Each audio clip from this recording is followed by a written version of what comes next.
ከ8ኛ ክፍል ወደ 9ኛ ክፍል ሳልፍ ደስታ የሚያደርገኝን አሳጣኝ። አበድኩ። ልቤ በደስታ ጧል ልትል ደረሰች። የባሰ ደስታዬን ጣራ ያስነካው ጉዳይ ደግሞ ወደ 9ኛ ክፍል ማለፌ ብቻ ሳይሆን 9ኛ ክፍል እንድማርበት የተመደብኩበት ትምህርት ቤት ነበር። ታሪካዊውና ታላቁ ወይዘሮ ስህኒ ትምህርት ቤት።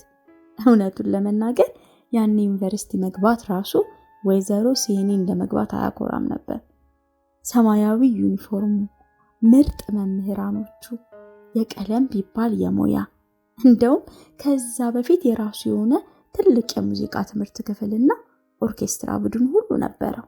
ረጅምና ግርማ ሞገስ የተላበሰው ቢጫ ፎቁ ከሩቅ ተጋድሞ ሲታይ ቤተ መንግስት እንጂ ትምህርት ቤት አይመስልም።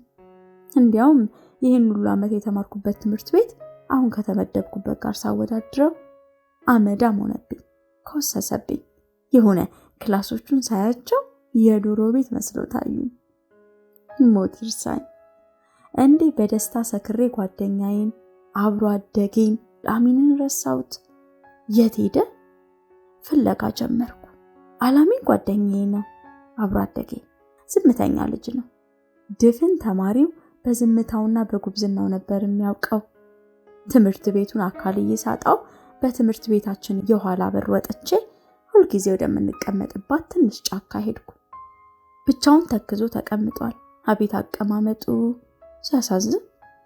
ያ ረጅም ቁመቱ እንደ ሳምቡሳ ጥቅልል ብሎ ውስጡ የሐዘን ምስር ተሞልቶበት ግራ ገባኝ። በዚህ ልዩ ቀን እንኳን አላሚን ማንም ያዝናል ብዬ አላሰብኩም ነበር። ምን አስተከሰው ግን? ካርዱን ባይኔ አይቼዋለሁ። 99 ነጥብ ምናምን ነቅንቆት ነው ያለፈው። ያውም ከትምህርት ቤቱ አንደኛ ወጥቶ። ምን ሆነክ ነው አልኩት። ምንም። ታዲያ ምን እዚህ ጎለተክ? አፍራ እኮ ወደቀች አለኝም ባተናንቆት። ምስኪን። እኔም እንደ ሳምቡሳ እጥፍጥፍ ብዬ አላሚን ጎን ተቀመጥኩ። ጠጋ አለልኝ።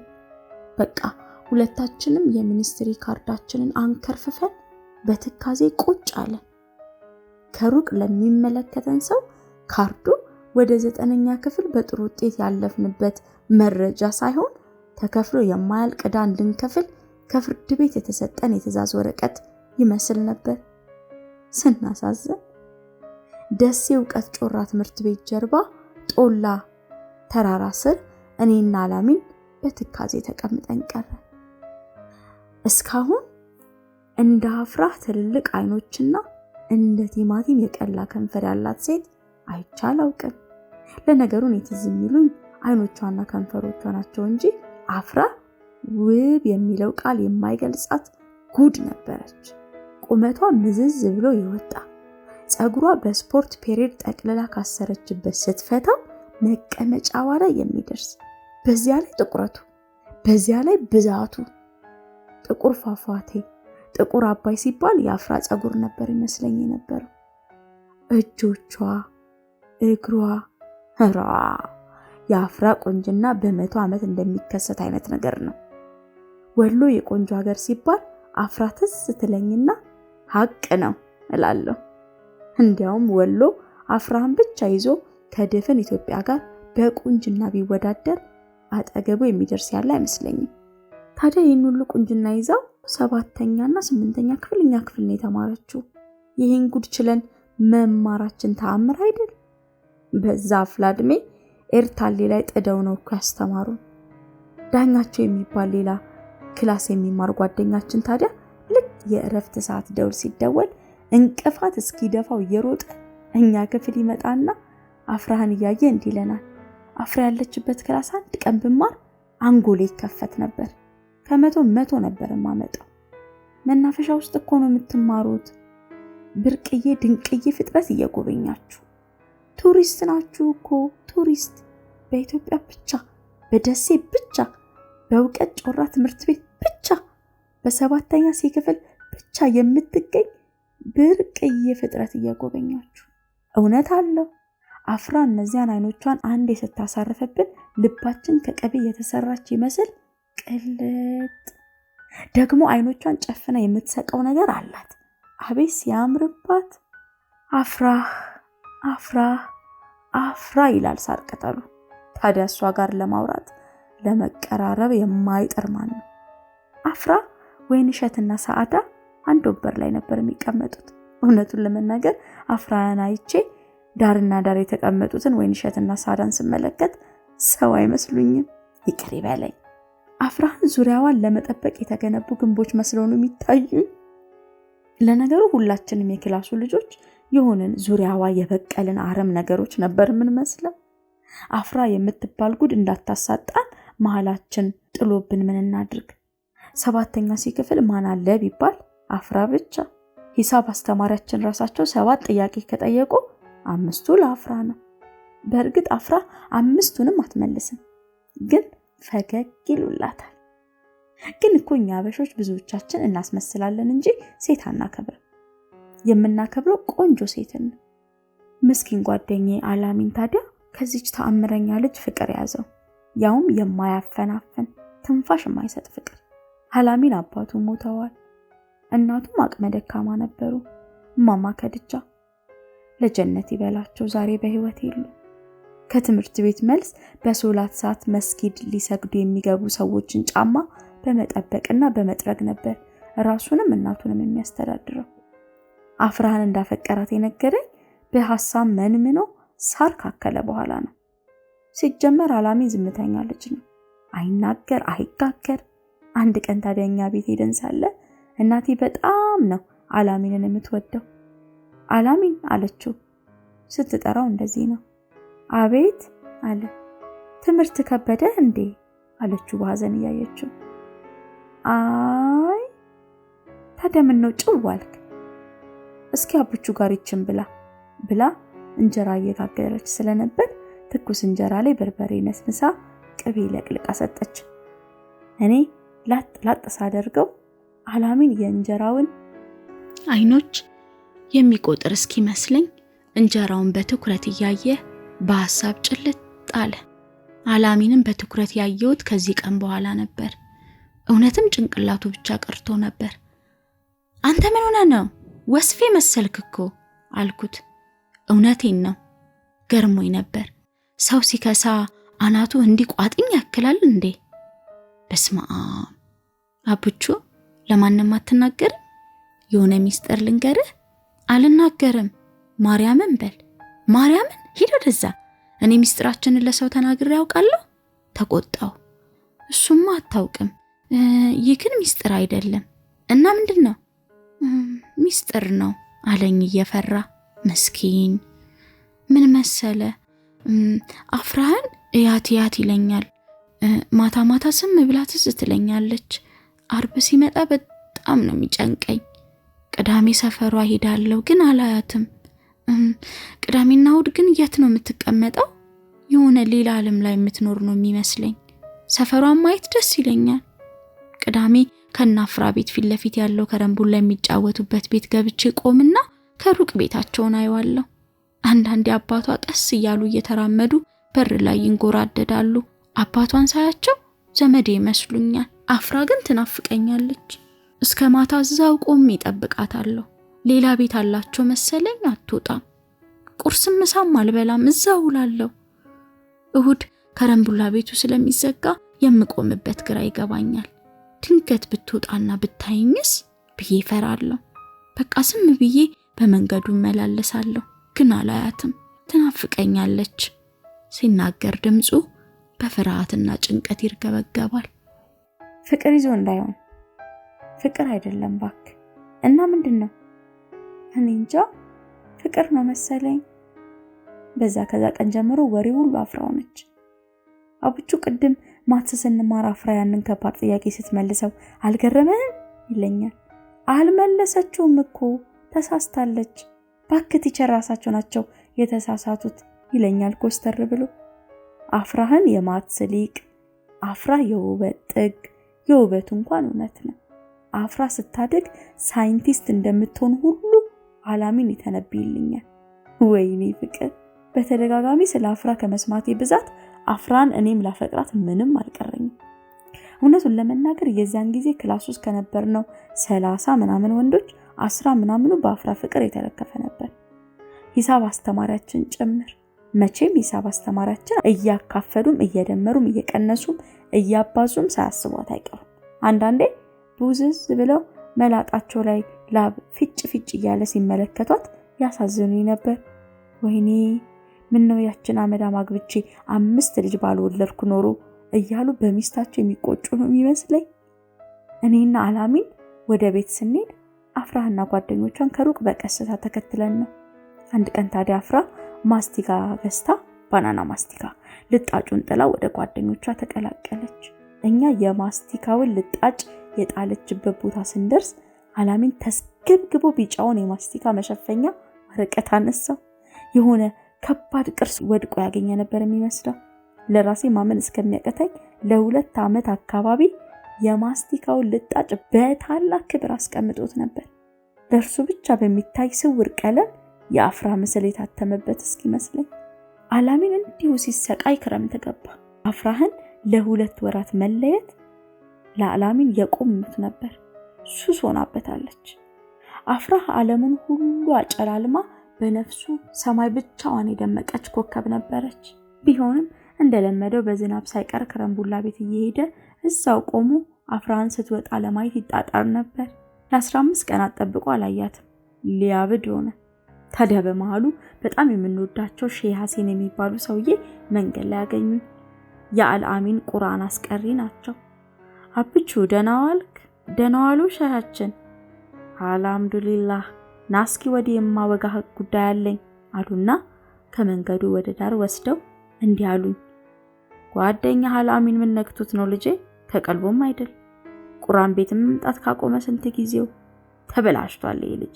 ጭራሽ ዛሬ እዛ ቁማር የሚጫወቱበት ቤት ቆሞ አየሁት። ጓደኛው ነህ አትመክረውም? አረ ቀልቡ ደረቀ ብለው ነገሩኝ። ለአላሚን አዘንኩ።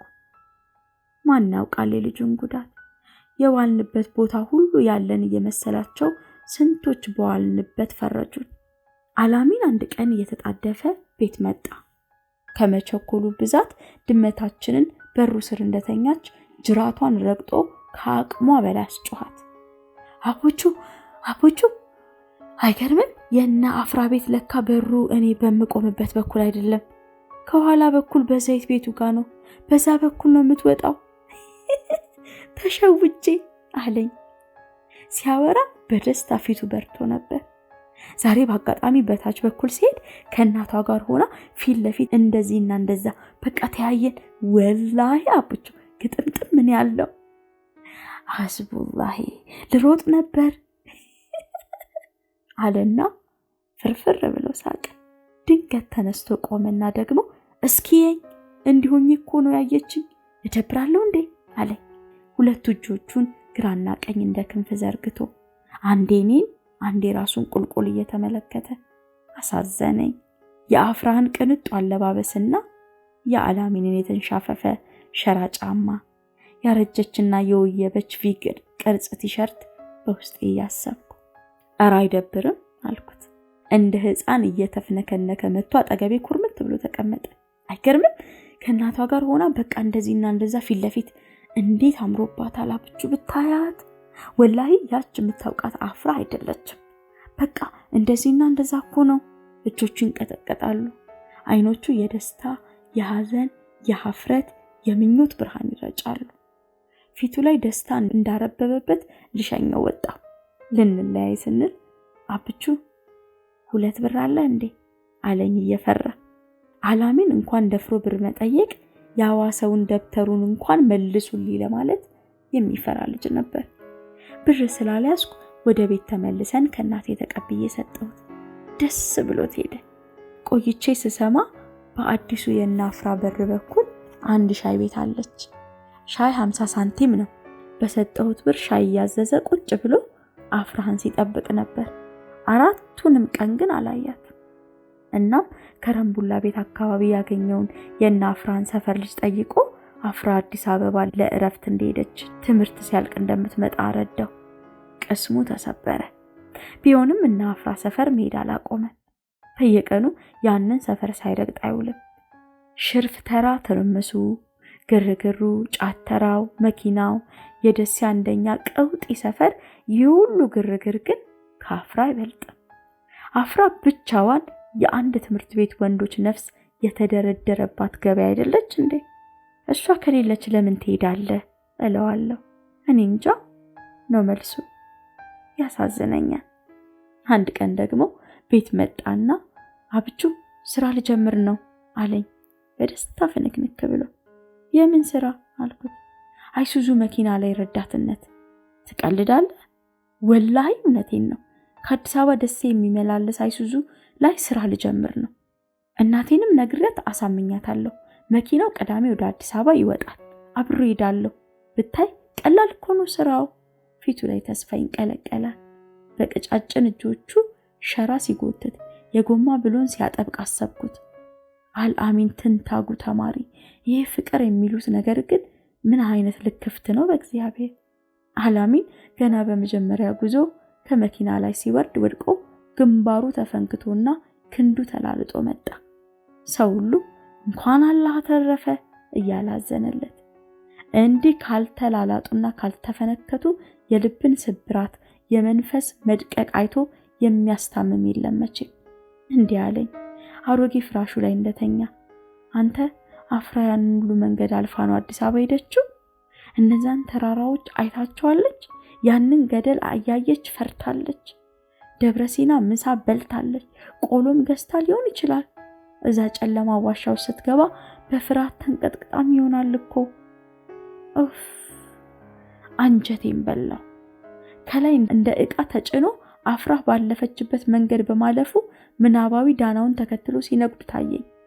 ምስኪን አላሚን። ቀስ በቀስ አላሚን ነገሮች ሁሉ ተቀላቀሉበት። አንድ ቀን ትምህርት ቤት ሄደና ጭር ያለው በር ላይ ያገኛቸውን የትምህርት ቤታችንን ጥበቃ ጋሽ ደምሴን ትምህርት መቼ ነው የሚጀመረው አላቸው። ምን አውቄ ብለህ ልጄ አሉት። ቀጠል አድርገውም የኔ ልጅ ኳስ ሲራገጥ ይውላል። አንተ ትምህርት ናፍቆህ የወለዱ አባትና እናት ምንኛ ይኮሩ። እሰይ እሰይ። ትቷቸው ወደ ቤት ተመለሰ። በቃ መረጋጋት አቃተው። ተወዛገበ። 8ኛ ክፍል በተመሳሳይ ለአፍራ ፍቅሩን ሳይነግራት በየቀኑ እያያት በአይኖቹ ተስፋ ነፍሱን አፋፍቶ ኖረ። አንድ ቀን ለአፍራ ስጦታ ልሰጣት አሰብኩ አለኝ። ገረመኝ። ወይኔ ፍቅር ጉድለት አይገባው ድህነት እያልኩ ሳስብ አላሚን አንድ የ50 ብርና 3 10 ብሮች ከኪሱ አውጥቶ አሳየኝ። ከየት አመጣኸው? ለረመዳን መስጊድ ጫማ ጠርጌ ያጠራቀምኩት ነው እና ለአፍራ ስጦታ ለመግዛት በድፍን ደሴ ስጦታ መሸጫ ቤት ዞርን። ለአፍራ የሚሆን ስጦታ ጠፋ። ለነገሩ ስጦታው ብቻ አይደለም የጠፋው፣ ስጦታ መስጫ ወኔም ነጠፈ። አሁንማ አፍራህን እኔም እንዳልሚን ሆነ እኮ መፈራት። ይሄው ወደ 9ኛ ክፍል ስናልፍ አፍራ ወደቀች። አላሚን ደግሞ እሷን ጥሎ ማለፉን ጠላት አድርጎ ጠመደው። ወይዘሮ ሲሂን ገባን። ያንን ሰማያዊ ዩኒፎርም ለብሰን የፒያሳ ደረጃ ላይ ተጀነንበት፣ ተኮፈስንበት። በተለይ ያኔ ሌላኛው ሃይ ስኩል ሆጤ ይባላል። እዛ ይማሩ የነበሩ ልጆች በእኛ ይቀኑ እንደነበር ትዝ ይለኛል። በእርግጥ ከዛ ቀይ ሹራባቸውና አረንጓዴ ካሽመሪ ሱሪያቸው ጋር ሲተያይ እኛ የሲሂን ተማሪዎች አምባሳደር ነበር የምንመስለው። የዛሬን አያርገውና ስንኮፈስ ታዲያ ደረጃችንን እንደ ዶላር እንመነዝረዋለን። የወይዘሮ ሲሂን 9ኛ ክፍል የሆጤ 12ኛ ክፍል ጋር ሂሳብ እኩል ነው እያልን እንደ ሹራባቸው ፊታቸው በብስጭት ይቀላል። ቢሆንም ምርጥ ጓደኞቻችን ነበሩ። እኔ ልክ ወደ 10ኛ ክፍል ሳልፍ ደሴ ይለቀኩ። ውድ ጓደኛዬን ከነኑሮ ድቅስቅሱ ብቻውን ትቼው በቃ ከአልአሚን ጋር በዛው ተለያየን። ሁልጊዜም ትዝ ይለኝና ምን ሰይጣን እጄን እንደሚይዘው እንጃ ስልክ እንኳን አልደውልለት። በቃ ተለያይተን ቀረን። ሲቆይ ትዝታውም ራሱ ደበዘዘ። በራሴ የህይወት አዙሪት በራሴ ጓደኞች ተከብቤ አልአሚን ምርጡን ጓደኛዬን ከነመኖሩ ረሳሁት። ሰው ወረተኛ ነው። ወደ ደሴ የተመለስኩት ከ10 ዓመት በኋላ ነበር። የጓደኝነት መንፈሱ ከተማው መግቢያ በር ላይ ቆሞ ይጠብቀኝ ይመስል ገና ሸዋ በር ስደርስ አላሚን ከነናፍቆቱ አይምሮዬን ሞላው። በቀጣዩ ቀን እና አልአሚን ቤት ሲሄድ እናቱ እንደሞቱ አልአሚንም የአይሱዙ ረዳት እንደሆነና ሽርፍ ተራ አካባቢ እንደማይጠፋ አንዲት ልጅ ነገረችኝ። የት ነው ማውቀው ብላ በትኩረት እየተመለከተች ድሮ አውቃታለሁ። የና አልአሚን ጎረቤት ነበረች። ሽርፍ ተራ ሄድኩ። ትርምሱ ብሶበታል። አዳዲስ ህንጻዎች ወረውታል። ጣሊያን በሰራው ጅብሩክ በሚባለው የገበያ አዳራሽ ውስጥ ብዙ አይሱዙ መኪናዎች የተደረደሩበት መንገድ ላይ አንዲት ትንሽ ሻይ ቤት በረንዳ ስደርስ ብዙ ወጣቶች ተሰብስበው ጫት እየቃሙ ሞቅ ያለ ወግ ይዘዋል። ጠጋ ብዬ አንዱ አልአሚን የሚባል ልጅ ያውቅ እንደሆነ ጠየቅኩት። ፊት ለፊት ያለ ሌላ ሻይ ቤት ጠቆመኝና ወደዛው አቀና። አልአሚንን አየሁት። ጫቱን በግራ እጁ እንደያዘ በጩኸት ተቀበለኝ። እኔ አላምንም አብቹ እንዳትሆን እኔ አላምንም ያአላህ። ተቃቀፍን። አልአሚን እንደዛው ክስት እንዳለ ነው። ጥርሱ በጫት በልዟል። ሲያየኝ ትንሽ ተሳቀቀ። ትከሻና ትከሻይን ይዞ ራቅ አድርጎ ያየኝና ያአላህ ብሎ እንደገና አቅፎ ይስመኛል። ተያይዘን እዛው ጅብሩክ ፎቅ ላይ ወዳለ ካፌ ገባን። እንዴት ነህ ሐሚ ስጠራው እንደዛ ነበር። አልሐምዱሊላህ ደህና ነህ አብቹ? ማሻአላ አምሮብሃል አለኝ። ትከሻይን በቀኙ ቸብ እያደረገ እኔ ስላማረብኝ ብቻ አቤት ፊቱ ላይ የነበረው ደስታ። እኔም እንደዛው ሳሎን አልቀረውም። የኔ ግን ስላገኘሁት ነበር። ምሳ እየበላን የባጤ ቆጡን አወራን። አልአሚን ትምህርቱን ከ10ኛ ክፍል አቋርጧል። እናቱን ለማስታመም ነበር ያቋረጠው። እናቱ አልተረፉም። ከዛ በኋላ መቀጠል አልፈለገም። እዛው ሽርፍ ተራ የድለላ ስራ እየሰራ ረዳትነትም እየሞከረ ቀልጦ ቀረ። ያ ፈጣንና አስገራሚ አይምሮ የነበረው አልአሚን በቃ ይሄ ሆነ ጣፈንታው። እየፈራው የማይቀረውን ጥያቄ አስከተልኩ። እኔ ምልህ አፍራህስ አለች? ዝም አለ አልአሚን።